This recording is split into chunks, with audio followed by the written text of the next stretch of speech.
மதுரையில் ஸ்ரீ ஆஞ்சநேயருக்கு 17ஆம் ஆண்டு ஏகதின லட்சார்ச்சனை.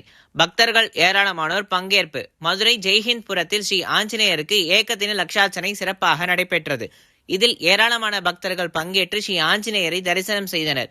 கலியுகத்தில் தொன்று தொட்டு இறையுணர்வை வளர்க்கும் பொருட்டு நாயன்மார்களும் ஆழ்வார்களும் காட்டிய வழியில் ஸ்ரீ ராம பக்தரான ஸ்ரீ ஆஞ்சநேயருக்கு தொடர்ந்து பல வருடங்களாக தமிழ்நாடு பிராமண சங்கம் சார்பில் ஏகதின லட்சார்ச்சனை நடைபெற்றது. அந்த வகையில் மதுரை ஜெய்ஹிந்த்புரம் கிளை தமிழ்நாடு பிராமணர் சங்கம் சார்பில் நடைபெற்ற இந்த ஆண்டு லட்சார்ச்சனை நிகழ்வில் பக்தர்கள் ஏராளமானோர் கலந்து கொண்டனர். முன்னதாக அதிகாலையில் பகவத் பிரார்த்தனையுடன் துவங்கிய நிகழ்வில் தொடர்ந்து லட்சார்ச்சனை துவங்கி பிற்பகலில் மகா தீபாரதனையும் காட்டப்பட்டது. இந்த நிகழ்வில் மதுரையின் பல்வேறு பகுதிகளில் இருந்து வந்திருந்த பக்தர்கள் ஏராளமானோர் பங்கேற்றனர்.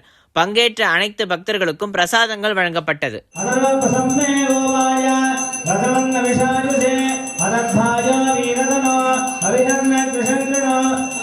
அபிநந்த